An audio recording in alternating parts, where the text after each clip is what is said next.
안녕하세요. 피부 쏙쏙 피부과 전문의 유혜린 원장입니다. 제 거 쇼츠 보셨죠? 지적 제거하고 제가 얼마 전에 쇼츠를 찍었었는데 그게 또 조회수가 잘 나와가지고 물 들어올 때 노를 저어야 하기 때문에 오늘은 지젖에 대한 영상을 찍도록 하겠습니다.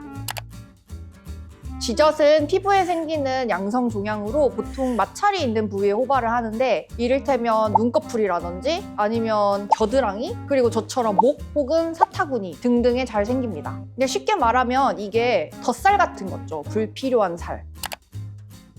그냥 둔다고 해서 나중에 뭐 할머니, 할아버지가 됐을 때 악성으로 변화하거나 혹은 이게 무한대로 커지거나 하진 않거든요. 근데 그래도 좀 제거를 해야 되는 이유는 우리가 사실 튀어나오고 있으면 달랑거리니까 그 부분을 계속 만지고 뜯게 되잖아요. 만지거나 뜯는 행위가 반복이 되면 그게 이제 염증이 생기기 때문에 제거를 하는 것을 추천을 합니다. 그리고 이제 미관상 보기가 좋진 않죠. 타군이나 겨드랑이 같은 데는 보여지는 부분이 아니다고 하지만 눈꺼풀이나 혹은 이제 목 같은 부분은 좀 잘 보일 수 있는 부분이기 때문에 미관상 제거를 추천하는 편입니다.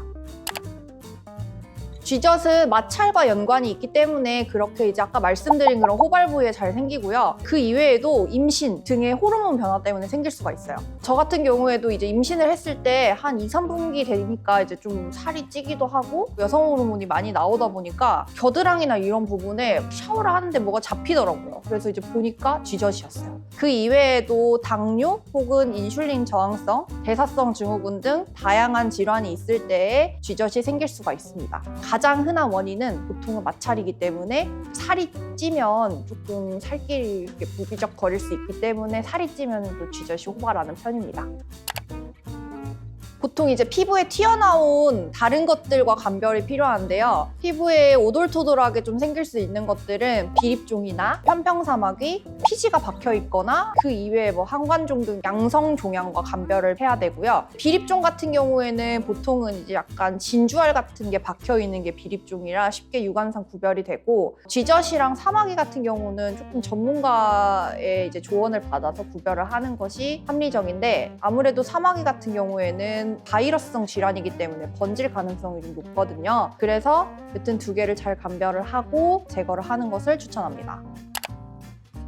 치료는 아주 간단한데 제가 받은 것처럼 보통은 레이저 치료를 가장 많이 하고 크기가 크거나 하면 CO2 레이저로 전기 소작을 하거나 이렇게 튀어나온 부분을 가위로 이렇게 싹둑 자르는 방법도 있기는 해요. 근데 이제 보통은 피가 잘 지혈이 되는 CO2 레이저나 어뷸 레이저를 이용해서 레이저로 제거를 하는 것을 추천하는 편입니다. 이제 인터넷에서 민간요법이 되게 많이 나오거든요. 뭐 실로 이렇게 해가지고 왔다 갔다 하면서 이렇게 삭삭 제거를 하는 그런 방법도 있는 것 같고 또 이제 제가 본 몇몇 환자들은 빙초산 그거를 이제 쥐젖이 있는 모든 부위에 도포를 해서 접촉성 피부염이 생겨서 내원을 하시는 분들도 봤고요. 집에서 이제 뭐 제일 많은 거는 이렇게 손톱으로 막 해가지고 뜯거나 손톱 깎기 이런 거를 통해서 이제 달랑거리는 부분을 뜯는 피디님 그런 집 많이 하죠.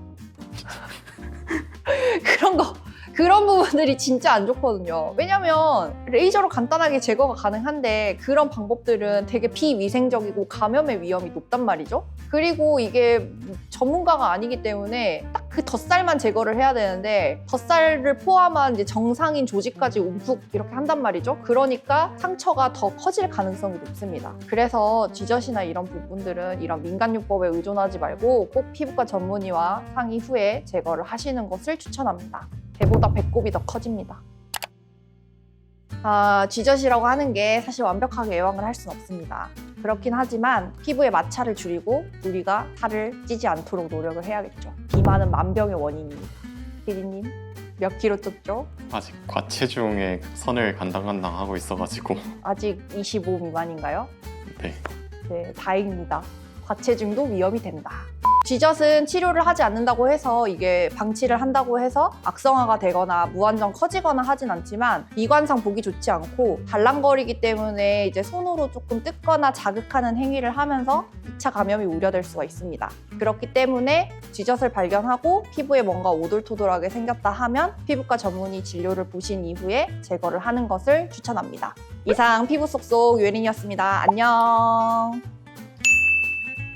쥐젖은 유식한 영어로 쥐젖 근데 이제 쥐젖이라는 단어는 우리나라에만 있는 것 같아요. 영어로 말하면 스킨택이라고 하거든요. 그래서 여기서 태그는 우리 요런 데 뒤에 보면은 택 있잖아요.